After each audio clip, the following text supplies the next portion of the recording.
Boa noite, irmãos. Vamos chegar aqui para a igreja, para os bancos. A graça e a paz a todos. Os que estão em casa também nos acompanhando, boa noite. Gostaria que quem estivesse aqui na igreja ficasse de pé para nós orarmos e darmos início ao nosso estudo bíblico essa noite. Senhor, obrigado, Deus, por essa noite. Obrigado porque esse é o dia que o Senhor fez para cada um de nós.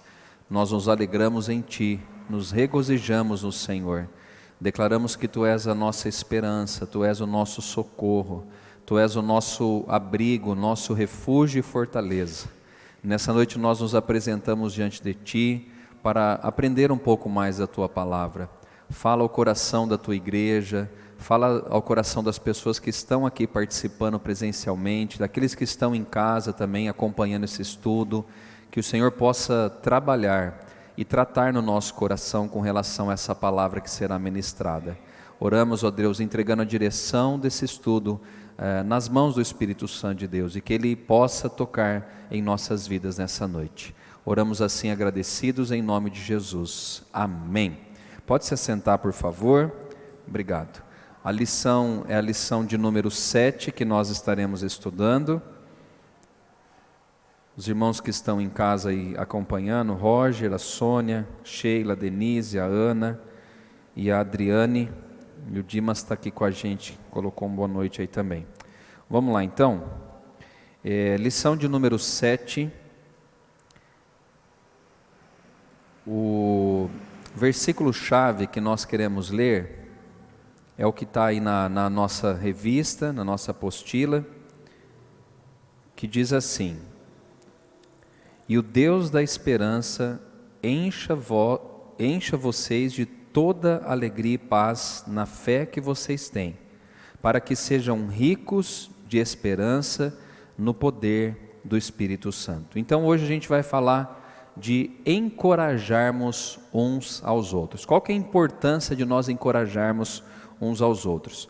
Um segundo texto que eu queria ler está em 2 Timóteo. Esse você vai ter que abrir porque não está na revista.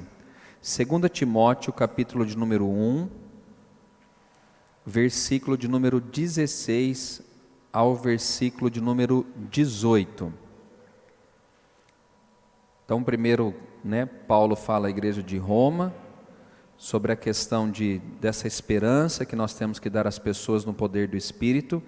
E agora Paulo escrevendo para Timóteo, que era também um pastor, no versículo 16 e 18 ele diz assim: Conceda o Senhor misericórdia à casa de Onesíforo, porque muitas vezes me deu ânimo e nunca se envergonhou das minhas algemas. Antes, tendo ele chegado a Roma, me procurou solicitamente até me encontrar. O Senhor lhe conceda naquele dia achar misericórdia da parte do Senhor. E tu sabes, melhor do que eu, quantos serviços me prestou ele e em Éfeso. Eu fiz questão de ler esse texto aqui para dar introdução à nossa lição de hoje, que é falar de encorajamento, encorajarmos uns aos outros. Eu peguei esse exemplo aqui de Paulo quando ele fala para Timóteo, de uma pessoa de nome estranho, que o nome dele era Onesíforo, mas ele fala algo interessante desse homem aqui. Ele diz assim na palavra: porque muitas vezes me deu ânimo e nunca se envergonhou das minhas algemas. Olha que interessante isso, talvez passe desapercebido, mas esse homem aqui, ele era alguém que encorajava e dava ânimo para Paulo. A gente fica pensando às vezes, que um pastor, um líder ou alguém que está em destaque na igreja e assim por diante, não precisa de ser encorajado. Irmãos, todos nós precisamos de sermos encorajados. Talvez no momento da vida você vai ser o encorajador, mas em outro momento você vai ser alguém que precisa ser encorajado por outro alguém. Porque não é todo dia que a gente acorda querendo matar um leão, não é verdade? Tem dia que a gente acorda animado e tem dia que a gente acorda desanimado. Quando Paulo escreve aqui a Timóteo, ele fala que Onesíforo muitas vezes deu ânimo a ele. E a expressão que ele usa é: até nas minhas algemas ele não tinha vergonha. Sabe aquela expressão que a gente usa muito hoje, né? Tamo junto. Irmãos, tá junto é isso aqui que Onesíforo fez por Paulo. Não tinha vergonha dele às vezes estar preso, da algema dele, e muitas vezes encorajava o ministério do apóstolo Paulo. E aí no versículo de número 18 ele fala algo também importante, que ele fala assim, ó: e tu sabes melhor do que eu quantos serviços me prestou ele em Éfeso. Esse Onesíforo aqui era alguém que estava, no meu modo de ver, tá? Era alguém que socorria o ministério do apóstolo Paulo. Paulo era um grande líder, foi um grande homem, um grande missionário, um homem que tinha uma visão extraordinária do reino de Deus. Mas algumas pessoas eram um pilar no ministério de Paulo. E um deles era esse homem chamado Onesíforo. Então que Deus possa usar a mim e a você também para encorajar outras pessoas como esse homem aqui, tá? Então vamos lá, vamos falar agora um pouco dessa questão do encorajar. O que a gente precisa entender, né, ou saber? Entender que buscar ajuda de um irmão em momento de dificuldade não representa fraqueza. Eu vou, assim, de maneira muito clara expressar isso. Eu e você, nós não precisamos ter vergonha de pedir ajuda quando nós precisamos. Sabe por quê, irmãos? Porque todos nós temos dias de fraqueza, todos nós. Todos nós temos dias onde nós estamos mais frágeis.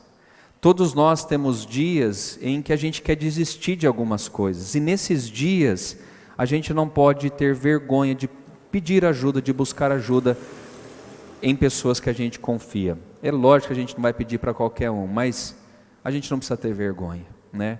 Eu creio que Davi, né, que era um grande homem de Deus, a Bíblia fala que ele era um homem segundo o coração de Deus. Davi não tinha vergonha de pedir ajuda. Quando ele estava bem e expressava isso, e quando ele estava mal, ele expressava isso. Davi, ele não ficava tentando mostrar algo para os outros que às vezes ele não era, e eu acho que é assim que Deus também espera que nós sejamos. Dias de fraqueza, eu posso pedir ajuda para alguém, eu posso pedir uma oração para alguém. Como pastor, como membro, como qualquer pessoa aqui da igreja, nós temos esses dias. Uma coisa que a gente vai também sentir, que é confiar, né? Confiar que Deus usa pessoas para nos ajudar. Coloque isso na sua mente. Deus, ele expressa o amor dele por mim e por você usando pessoas à nossa volta. E pessoas que muitas vezes foi Deus que colocou ao seu lado.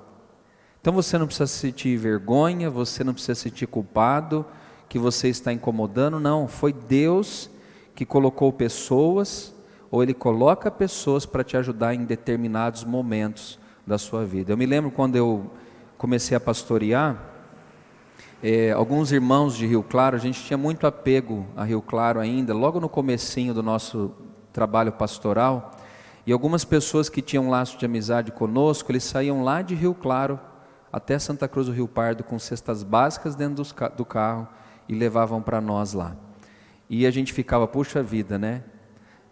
A gente não ficava com vergonha, a gente ficava, que Deus que a gente tem. Tocar no coração de pessoas para viajar 300 quilômetros para trazer coisas que eu e a Ana estávamos necessitando naquela época. Então são coisas que eu e você precisamos aprender. E se Deus tem tocado em algumas pessoas para te ajudar, para te abençoar, receba isso na sua vida. Eu tenho dificuldade para receber nesse sentido, mas Deus tem falado que Ele usa pessoas para nos ajudar.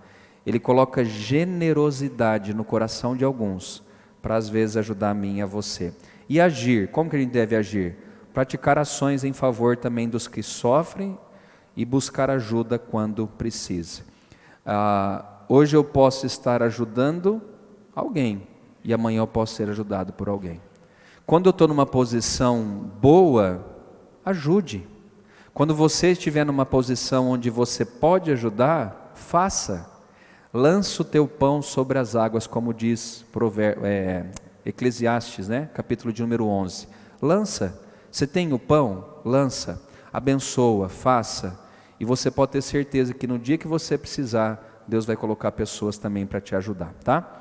Tem uma historinha legal que tem aí na sua revistinha e também na minha, que dentro de um quartel de exército foi proposto uma competição entre 3 pelotões.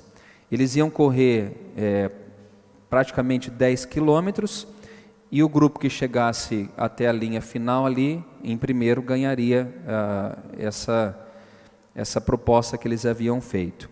E diz na história aqui dessa revista que um dos comandantes responsável por um pelotão, ele descobriu que havia no seu grupo bons corredores, mas também havia outros bem limitados. Então, dentro do pelotão desse comandante, ele percebeu que tinha gente que corria bem, mas ele também percebeu que tinha gente que não corria tão bem assim. E o que fazer? Porque eles tinham uma prova, eles tinham que correr e ver quem era o melhor.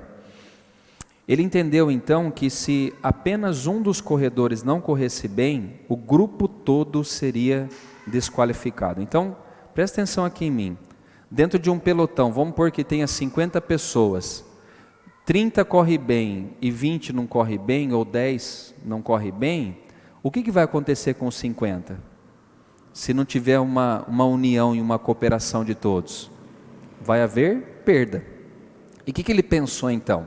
E aí diz a história aqui, que ele criou então uma sábia estratégia para vencer a corrida. Ele identificou aqueles que eram os melhores corredores, pôs uma parte deles para correr na frente, e outros também com uma boa competência para ficarem para trás, e deixou aqueles mais limitados no meio. Então o que ele fez? Ele pegou os melhores e colocou um grupo na frente, e o grupo melhor também ele colocou na retaguarda, no final. No meio ele colocou quem? Os mais debilitados.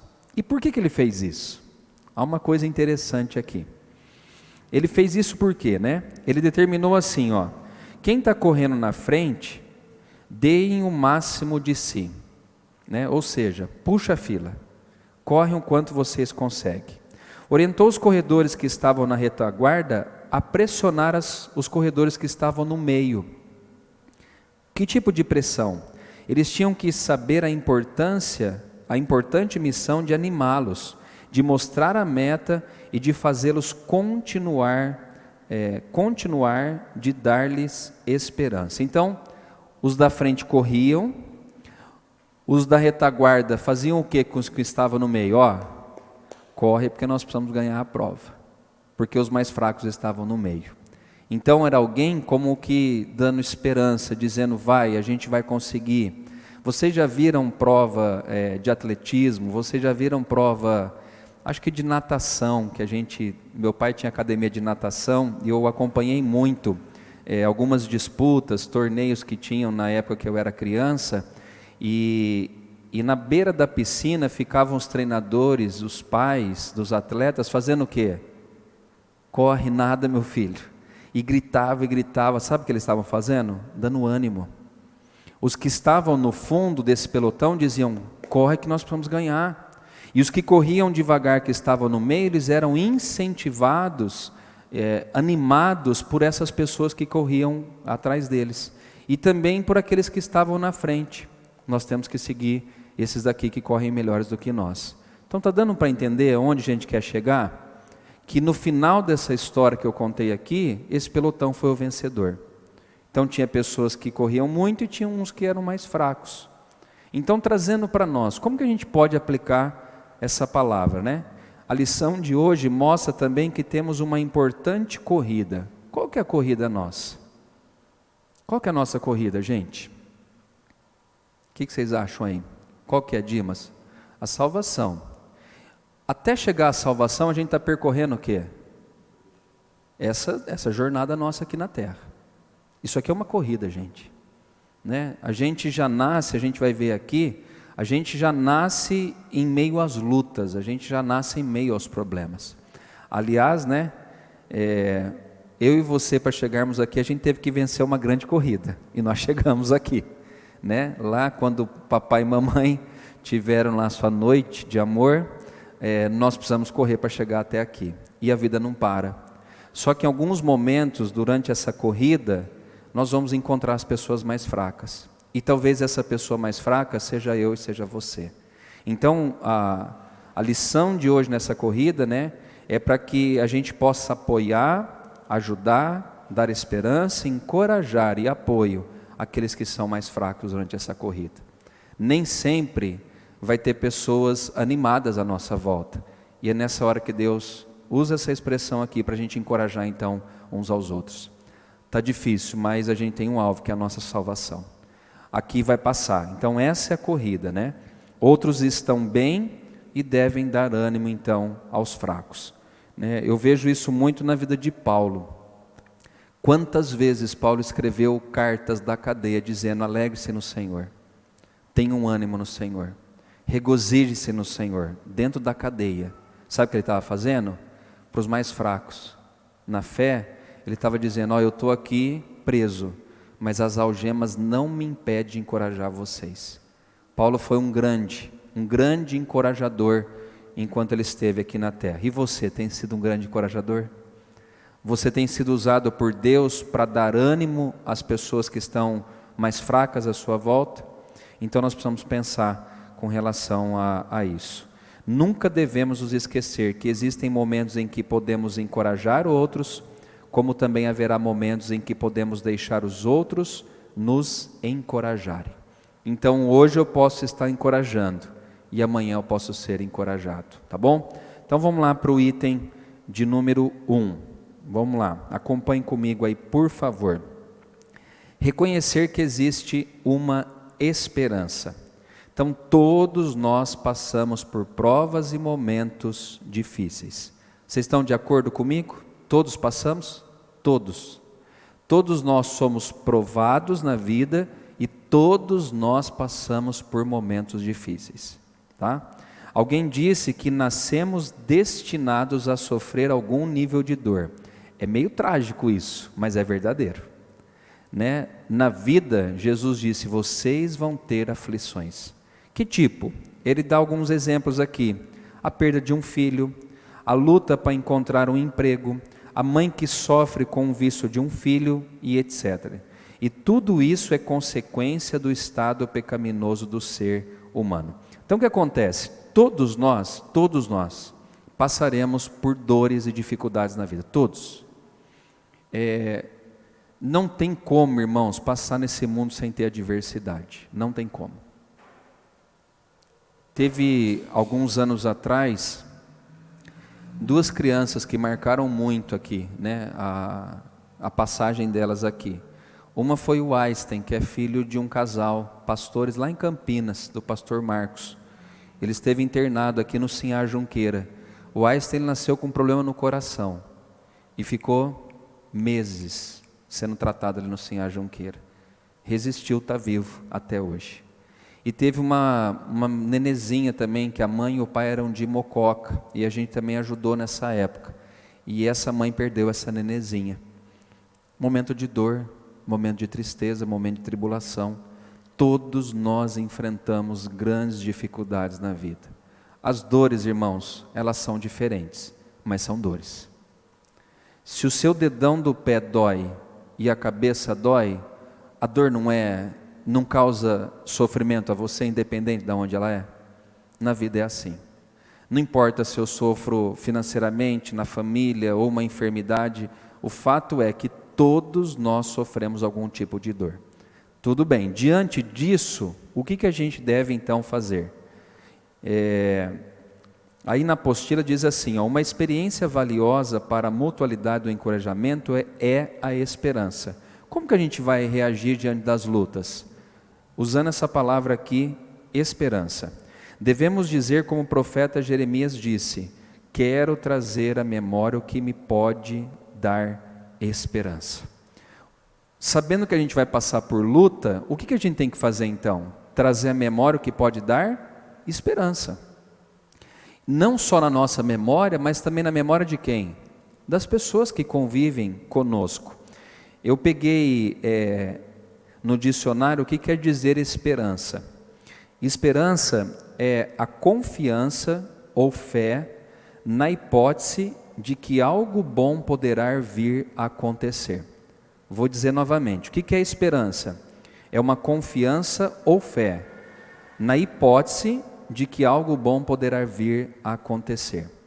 No nosso caso não é uma hipótese, no nosso caso é a palavra de Deus, é a verdade. Quem que teve essa sacada? Caleb. Caleb, ele serve de um bom exemplo da esperança, que está aí na apostila. O que Caleb creu? Ele creu na palavra de Deus. Ele não creu numa hipótese somente. Ele creu naquilo que Deus proferiu. E o que Deus proferiu através então da sua palavra? O que ele disse a Caleb ali? Que eles iam entrar na terra prometida. Essa era a promessa. Quando Moisés chama os 12 espias, era só para eles enxergarem a terra, para comprovar o que Deus havia falado. Quando eles voltam de espiarem a terra, o que acontece? Dos 12, 10 trouxeram relatório negativo, dizendo não vai dar certo. Caleb e Josué, por sua vez, fizeram o quê? Deram uma palavra de esperança. E aí que entra, para nós aqui esse exemplo. Porque eles trouxeram um encorajamento. Caleb disse, vamos lá ver, Números capítulo de número 13. Vamos pegar lá, porque lendo é outra coisa, Vamos lá. Para quem estiver em casa, se tiver alguma dúvida, pode perguntar. Para quem está na igreja, a gente vai deixar para o final. Números capítulo de número 13.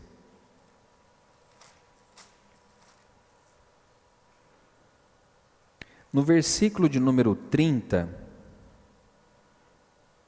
olha o que Caleb falou aqui. Lembra que a gente está falando, que diante das lutas e dos sofrimentos a gente tem que trazer a memória e ajudar os outros através da esperança. No capítulo 13 de Números, versículo 30, diz assim: Então Caleb fez calar o povo perante Moisés e disse: Eia, subamos e possuamos a terra, porque certamente prevaleceremos contra ela. Percebe, irmãos, que Caleb não falou assim, provavelmente a gente vai prevalecer. Ele disse o quê? Certamente. Ele não tinha desconfiança. E esperança é isso. É em esperar em algo que nós cremos que vai acontecer. Uma das coisas que nós temos que ter esperança, na volta de Jesus. Outra coisa que a gente tem que ter esperança, na salvação eterna, na vida eterna que Ele prometeu a cada um de nós. É uma hipótese? Não, é uma coisa certa. É uma coisa que vai acontecer. A única coisa que depende de acontecer é a questão de tempo. Pode ser agora com o nosso recolhimento, ou pode ser no arrebatamento, a gente não sabe. O fato é que vai acontecer. Então Caleb, ele traz uma palavra de esperança, mas ele tem certeza, ele tem convicção. E é isso que a gente às vezes tem que afirmar para quem está passando por luta. Convicção. Convicção do quê? De que aquilo que Deus falou, Ele vai cumprir. Aquilo que Ele prometeu, Ele vai cumprir. A gente não pode limitar a nossa vida nas coisas terrenas. Nossos olhos têm que estar fixados na eternidade, na glória, porque lá que é o prêmio da soberana vocação, não é aqui. Aqui lutas, aflições, um vai encorajar o outro, mas o nosso final a gente sabe que é a coroa da vida, tá? Então Caleb, ele foi esse encorajador, ele pôde ver a esperança em Deus, cria que as lutas do deserto seriam recompensadas por um Deus provedor. Irmãos, todo deserto que eu e você passamos, Deus ele vai prover as coisas na nossa vida, sempre Ele faz isso. Caleb não temia a grandeza e os recursos poderosos do exército inimigo, ele soube encorajar em meio a um bando de pessimistas, e por fim desfrutou das bênçãos que os pessimistas não viram. Irmãos, vamos falar uma coisa aqui para a gente pensar um pouco. Do nosso lado tem mais otimista ou mais pessimista? O que você acha, Dimas? Pessimista. Aliás, eu acho que não é nem do nosso lado, é dentro de nós, existe um pessimista. A gente fala, não, acho que não vai dar. A gente sempre pensa na tragédia. Oi? A gente quer enxergar, que é coisa palpável, que é coisa que os nossos olhos estão vendo. E quando eu estava não, né? Nesse tratamento que eu estava fazendo com a doutora Cássia, o que eu faço, houve um momento do tratamento que eu estava com a mente muito catastrófica. O que é mente catastrófica? Tudo parece que vai dar errado. Você pega a moto, você fala, acho que eu vou sofrer um acidente, eu vou morrer. Você pega o carro, você fala, acho que não vai dar certo. É mente catastrófica. Os 10 espias estavam com essa mente catastrófica. Não vai dar certo. A terra é boa, a uva é boa, leite, é mel, tem de tudo naquela terra, mas olha, tinha uns gigantes. Só de olhar para os gigantes nós já nos sentimos como que gafanhotos perante eles. Mente catastrófica, pessimista. Caleb, irmãos, ele sai do pessimismo, ele vai para a confiança em Deus, para a esperança e um otimismo, dizendo, Deus vai fazer a gente prevalecer diante dos inimigos. E só entra ele na terra prometida. Dos 12, com a sua geração, só entra Caleb. Por quê? Porque ele enxergou aquilo que os olhos não estavam vendo fisicamente, ele enxergou pela fé. E andar com Deus, irmãos, é enxergar pela fé.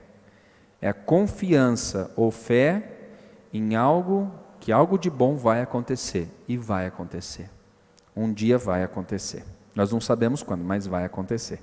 A Bíblia diz que o coração alegre é bom remédio. Vamos ver isso lá em Provérbios?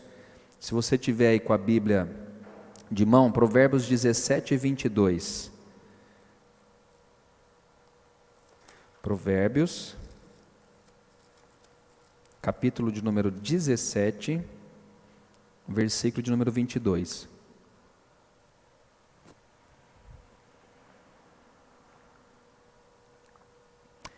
Diz assim, o coração alegre é bom remédio, mas o espírito abatido faz secar os ossos.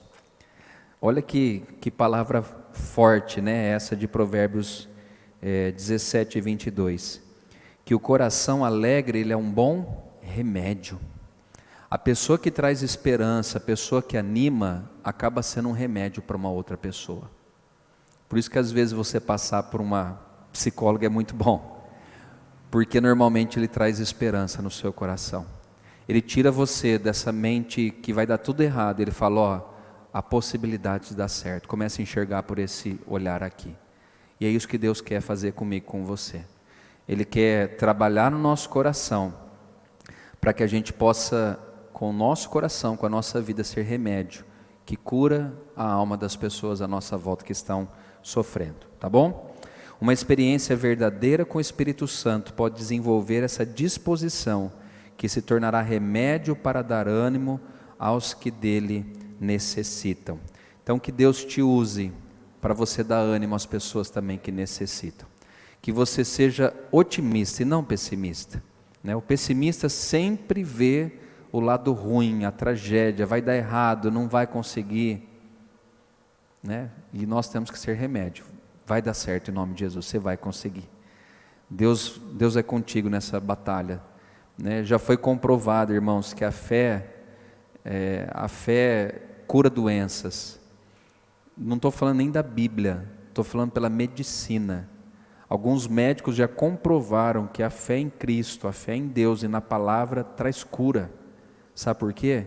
Porque a nossa mente começa a produzir isso e Deus, Ele vai abençoando aqueles que creem em seu nome. Algumas pessoas não serão curadas? Claro que não serão curadas, mas o prêmio final elas vão receber, que é a coroa da vida. Meu pai morreu com 53 anos de idade. Ele não teve a cura do câncer, mas ele recebeu a coroa da vida. A cura na terra às vezes não tem, mas a esperança da vida eterna ninguém pode tirar de cada um de nós, tá bom? Vamos lá para frente aí. Como Paulo, também devemos ter a base de nossa esperança em Deus. Romanos 15, 13, que é o versículo chave, diz: e o Deus da esperança encha vocês de toda alegria e paz na fé que vocês têm, para que sejam ricos de esperança no poder do Espírito Santo. Então, quem que dá esperança ao nosso coração? A base é Deus. Paulo fala muito claro, né? E o Deus da esperança encha vocês de toda alegria e paz. Quem que enche meu coração de alegria e paz, gente? É Deus que faz isso. E Ele enche com um propósito, primeiro para me alegrar, para me fortalecer. E no segundo propósito, é para que eu e você sejamos usados por Ele no poder do Espírito Santo para animar as pessoas. Muitas vezes, irmãos, muitas vezes, não são poucas, eu fui aconselhar pessoas com meu coração às vezes ardendo por alguma luta que eu estava passando. Mas o Espírito de Deus tomava a minha vida, eu era usado para abençoar aquela pessoa, e depois Deus trazia alívio e paz ao meu coração. Porque não é sobre mim, é sobre Deus, é Ele quem faz. Eu não sou a luz do mundo, você não é a luz do mundo, Jesus é a luz do mundo. Nós somos apenas um canal para transmitir essa paz e alegria às pessoas. Vamos ver um texto também de Romanos 8, gostei muito, que é Paulo também que escreve, Romanos capítulo de número 8. Vamos lá. Romanos capítulo 8, versículo 18 em diante. Romanos capítulo 8, versículo 18 em diante diz assim: porque para mim tenho por certo que os sofrimentos do tempo presente não podem ser comparados com a glória a ser revelada em nós. Então, porque para mim tenho por certo que os sofrimentos do tempo presente não podem ser comparados com a glória a ser revelada em nós. A ardente expectativa da criação aguarda a revelação dos filhos de Deus, pois a criação está sujeita à vaidade, não voluntariamente, mas por causa daquele que a sujeitou, na esperança de que a própria criação será redimida do cativeiro da corrupção, para a liberdade da glória dos filhos de Deus. Ou seja, irmãos, esse corpo aqui, que é um corpo corruptível, cheio de problemas, dificuldades, esse corpo ele vai se transformar num corpo incorruptível. Não vai ter mais dor, não vai ter mais sofrimento. Porque sabemos que toda a criação a um só tempo geme e suporte as angústias até agora. E não somente ela, mas também nós que temos as primícias do Espírito, igualmente gememos em nosso íntimo, aguardando a adoção de filhos, a redenção do nosso corpo. Porque na esperança, presta atenção nisso, na esperança fomos salvos. Ora, esperança que se vê não é esperança, pois o que alguém vê, como espera? Mas se esperamos o que não vemos, com paciência o aguardamos. Esse texto é muito rico, mas eu quero destacar algumas coisas importantes aqui. Primeiro, o que eu passo hoje de luta, de sofrimento, de dor, não é comparado àquilo que Deus tem reservado para nós na eternidade. Irmãos, quando eu digo que não é comparável, pega um carro, não vou nem citar marca para não ser indelicado, mas pega um carro antigo, destruído, com a lataria enferrujada, com o motor detonado, e pega um top aí de linha, pega um Mercedes-Benz, pega um Volvo desses que custam 1 milhão, 1,5 milhão de reais. Se você colocar um do lado do outro, dá para comparar? No sentido assim, não, mas esse aqui é velho, mas a lataria é mais forte, o aço era mais forte naquela época, o ferro. Eu estou fazendo assim, um exemplo bem chulo, bem simples. O que eu estou tentando dizer, a palavra, é que não tem comparação que a gente vai ter na glória com os poucos sofrimentos que nós temos na vida. Não dá para comparar. O que Deus tem reservado para nós é algo que a Bíblia fala que jamais entrou na mente humana, jamais ouvido ouviu. Não tem como a gente expressar aqui o que Deus tem preparado para nós. Deus vai tirar de nós a corrupção, a miséria, a dor, o sofrimento, o luto, a morte, todas essas desgraças, no sentido certo da palavra, Ele vai arrancar de cada um de nós. E o nosso corpo vai passar pela glorificação, é isso que Paulo fala no final aqui, Ele diz que o nosso corpo vai receber a redenção. Sabe o que isso quer dizer, gente? Tudo de ruim que tem dentro de nós, tanto de dor, de sofrimento, pecado, vai ser extirpado, vai ser arrancado das nossas vidas, e nós viveremos na eternidade com o Senhor. Então está passando por luta? Aguenta firme, porque o que Deus tem preparado para nós é algo que não tem comparação. É isso que fala aqui, né? Não pode ser comparado com a glória ser revelada em nós. Esse corpinho aqui vai ser destruído e em nós vai reinar a santidade eterna do Senhor em nossas vidas, tá bom? Vamos lá. Tem um textinho aí embaixo escrito aplicação, que diz assim, ó: se você fosse um dos espias que foram conhecer a terra prometida, estaria no grupo dos 10 pessimistas ou com Josué e Caleb? Não precisa responder para mim, responde para você. Se você estivesse no meio desses 12 espias, e você fosse lá, olhasse a terra, que relatório que você ia trazer? Dos 10, dizendo, ó, a terra é boa, mas não é para nós aquilo ali. Ou você ia estar do lado de Caleb e Josué, que disseram, olha, a terra é boa, tem gigante, mas nós prevaleceremos contra aquele povo. Então, que lado que você está? Dos otimistas ou dos pessimistas? E, irmãos, a gente vive numa época muito difícil no mundo. Eu não falo nem no Brasil, é no mundo. O mundo, a gente olha para o contexto mundial, você não tem esperança. Mas de que lado que eu estou? Do otimista ou do pessimista? De que lado que eu estou na hora da crise?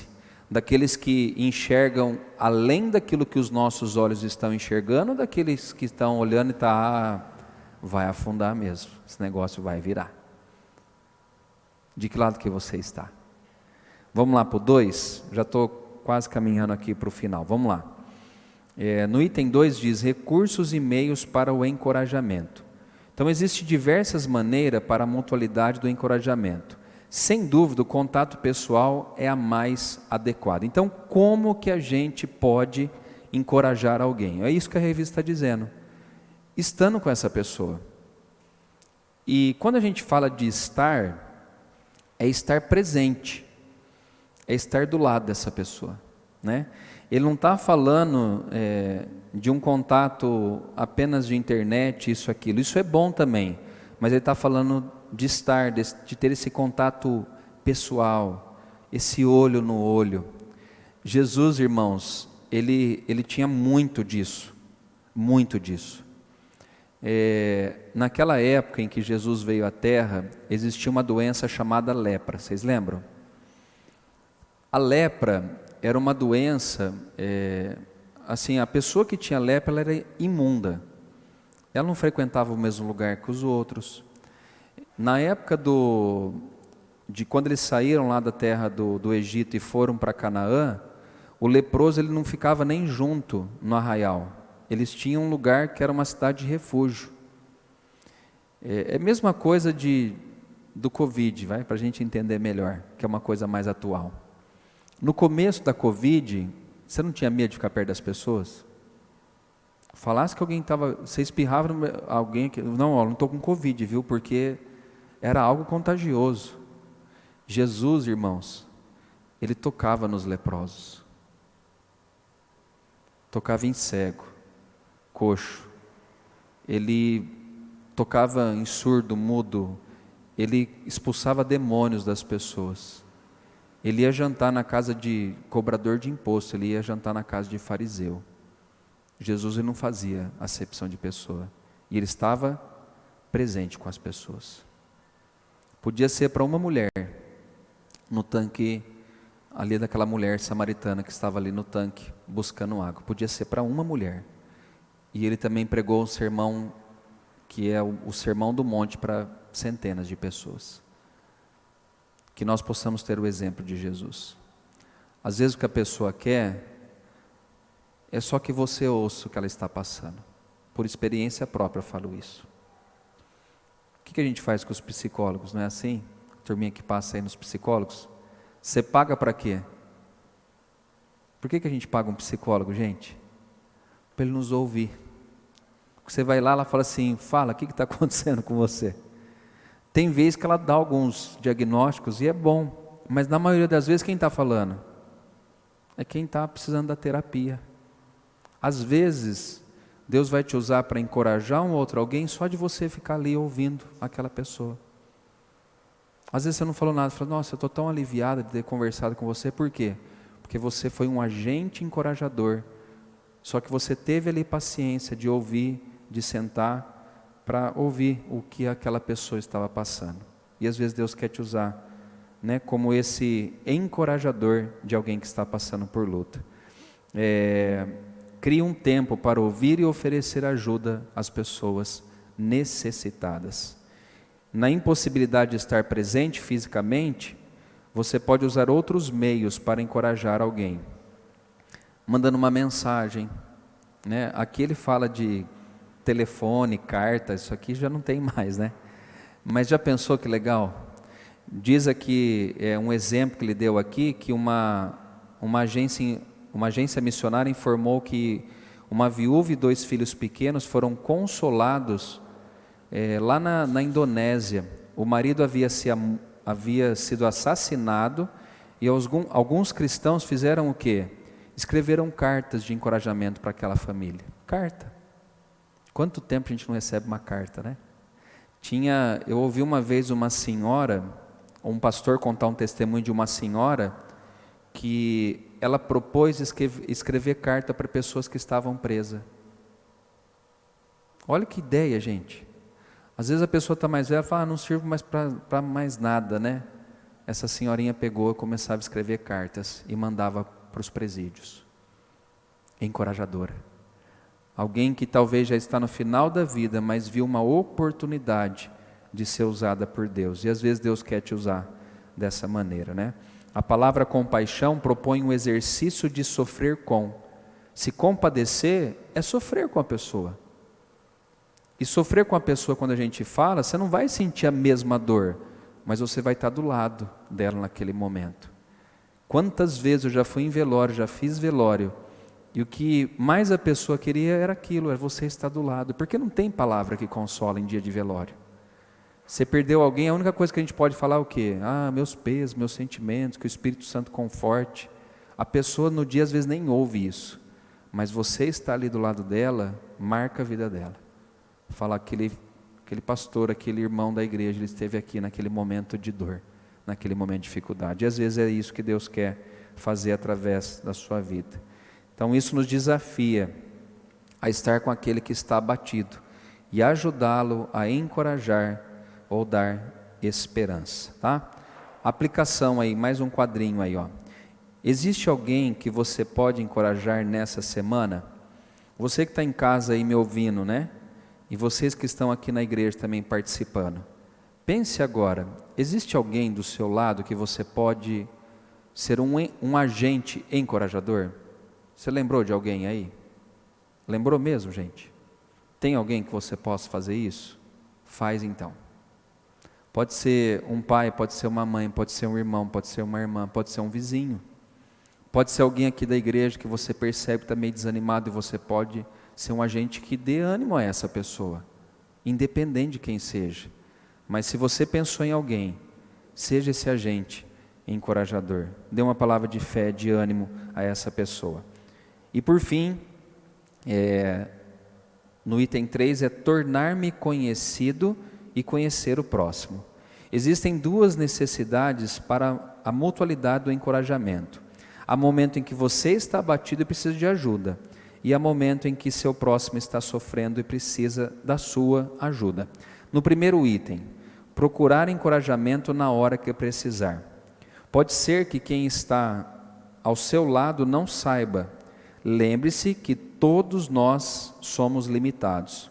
Conheço pessoas que lamentam por ninguém se importar com suas dores, mas nunca expressaram seu sofrimento, né? Tem gente que tem dificuldade de procurar ajuda quando precisa, quando está necessitado, né? E tem gente que acha que as pessoas têm que saber o que eu estou passando. Não, as pessoas não são obrigadas a saber o que a gente está passando. Uma coisa é eu falar, eu estou passando por isso, por essa situação aqui. Se ninguém te ajudar, aí você pode reclamar. Agora, se você não fala, irmãos, aí fica difícil, né? Foi ontem, né, Sil, que a gente teve oração. E ontem nós fizemos isso, no grupinho online, demos oportunidade. Qual que é a sua dor? Compartilha. Eu estou precisando de oração, né, que nem ela colocou, para os meus netos, pela minha saúde, estou com muita dor, está acontecendo isso. Vamos orar juntos. Deu para entender, gente? Peça. Eu fico impressionado com uma história que tem na Bíblia, daquele homem que está no tanque de Betesda. Eu fico impressionado com aquela história. Mas eu fico impressionado do lado ruim, não do lado bom. Eu vou te explicar por quê. Jesus chega para aquele camarada e ele fala assim: o que você quer que eu te faça? Se você fosse paralítico, tivesse há anos num tanque esperando para ser curado, o que você falaria para Jesus naquela hora? Sinceramente, gente. A primeira coisa que eu ia falar, sabe o que era? Eu quero ser curado, não aguento mais ficar aqui. Não consigo andar, não consigo fazer nada. Sabe o que esse camarada respondeu? Ah, Senhor, sabe o que é? É porque eu não consigo pular no tanque a hora que o anjo passa e vira ali, as pessoas são curadas. Sempre vai um na minha frente e pula e eu não consigo nunca receber a bênção. E eu fico sempre pensando, mas que resposta que esse cara deu? E Jesus é tão bom, né, que ele não vê igual a mim, graças a Deus. E ele fala, então tá bom, então eu vou dar uma ordem para você ser curado agora. Mas às vezes a gente enrola tanto, gente. A gente quer pão e fica enrolando. Oh Deus, tu sabe, estou passando. Não, Senhor, o Senhor sabe que eu estou precisando de pão. Não é mais fácil? Já viu o filho quando vai pedir as coisas para o pai? Aninha, o que eles fazem para a mãe? Oh, mãe linda, maravilhosa, né? O Gu já está indo assim, já, pode ter certeza. Nossa, você acordou bem hoje, meu amor, né, Iago? Seus olhos estão tão lindos hoje. Não é mais fácil eu chegar e falar assim, ô pai, ô mãe, eu estou precisando disso aqui. Eu estou passando por essa luta aqui, eu estou com essa dor, estou com esse sofrimento. A mesma coisa para a gente pedir ajuda. Irmãos, ajudem, porque eu estou passando por um momento assim na vida, e eu conto com a cobertura de oração da igreja. Qual que é a vergonha, irmãos? Qual que é a vergonha? Se hoje você está pedindo, amanhã pode ser eu. Hoje pode ser eu e amanhã pode ser você. Qual que é a dificuldade da gente pedir? Eu vou me expor meus problemas. Você não tem problema? Eu vou expor minha vida. E aí? Tem gente que fala assim, não comenta que o fulano de tal está com aquela doença. Gente, doença é doença. Minha mãe está tratando uma doença ingrata e a gente tem que pedir ajuda para que Deus dê graça. Para a gente enfrentar a luta, o sofrimento. É porque a mãe do pastor não pode ter doença. Aonde está escrito isso na Bíblia? Então a gente precisa quebrar esse negócio, né? Pede. E o segundo é discernir a necessidade do próximo, né? O livro de Provérbios trata com grande profundidade da importância de desenvolvermos essa capacidade espiritual, né? Saiba ouvir, não interrompa uma confissão, seja fiel. Quando alguém confiar a você uma dor da alma, faça-se presente, ainda que tenha que sacrificar seu tempo e seus recursos pessoais.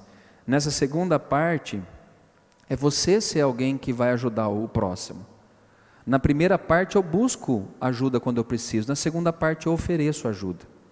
Irmãos, para a gente ajudar, presta atenção nisso, para a gente ajudar, deixa passar o ônibus. Para a gente ajudar, sempre você vai ter que abrir mão de alguma coisa.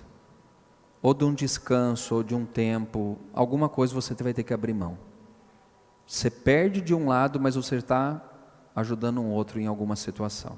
E é isso que Deus quer fazer com cada um de nós. Só que para que a gente faça isso, a gente tem que ter uma palavra chamada sensibilidade de Deus, ou do Espírito Santo. Porque senão o nosso coração fica duro. Né? A gente não, deixa o outro, cada um passa o seu e vamos tocar o barco. Não. Quando o Espírito nos constrange, a gente vê a necessidade do outro. Tá? Aplicação para pensar, né? Tenho coragem para compartilhar uma dor com alguém que me ama e pode me ajudar? Será que nesses últimos dias alguém me pediu socorro e não dei a atenção de que precisava? Você que é pai, você que é mãe, fique atento no seu filho. Porque às vezes ele está gritando por socorro e você não está enxergando. Né? Os pais de hoje, graças a Deus que a gente aqui, né, e sem assim inventar nada, a gente vê que os pais se esforçam para dar o melhor de educação para os filhos. Mas perceba às vezes o sofrimento do seu filho. Perceba. e seja um agente encorajador na vida dele. Eu lembro quando uma fase muito difícil da minha vida, antes de ser pastor, antes de ser casado, tudo, eu passei por um momento muito difícil. Perdi várias coisas num momento só. Não era Jó, né? Jó sofreu muito mais. Mas eu lembro que a minha mãe, eu já falei isso aqui, ela ia do lado da minha cama e ela percebia o que eu estava passando. E ela sentava ali junto comigo. E ela me levantava lendo salmos e orando por mim.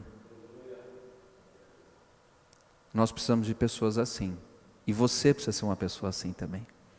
Ah, pastor, mas é difícil. Busque no Senhor. Busque em Deus. Às vezes, como eu disse, o seu filho está precisando não é de dinheiro, não é de um presente novo, não é de isso ou daquilo, ele está precisando de uma mãe, de um pai que enxergue a dor e ajude de uma forma diferente. Para concluir, todos nós passamos por sofrimento. Nesse momento, como um corredor no meio do pelotão, deixe os que estão atrás de você ajudarem, siga os passos de quem vai à frente. E no segundo momento seja um bom modelo nas horas em que você faz parte do grupo da frente. Se você está na vanguarda, dê ânimo. Diga a quem está no meio, você vai conseguir, eu te ajudo. Em 2 momentos, eu posso ser alguém que está no meio do pelotão, precisando que alguém, vamos, vai que você consegue, você é forte, você vai conseguir. E às vezes, eu posso, às vezes eu estou no meio do pelotão precisando que alguém faça isso, em alguns momentos eu vou estar na frente ou na retaguarda dizendo, vai camarada, Deus vai estar com você, lute, caminhe. Paulo disse, combati o bom combate, completei a carreira e eu guardei a fé. E ele encorajou muitas pessoas a seguir o mesmo exemplo. Amém? Deixa eu ver se tem alguma pergunta aqui no site, no YouTube. E nós vamos aqui então, depois orar por eles. E depois a gente abre aqui para a nossa igreja. Deixa eu ver se tem alguém aqui que pergunta alguma coisa ou pede oração. A Ruth pôs saber que até aqui o Senhor nos ajudou.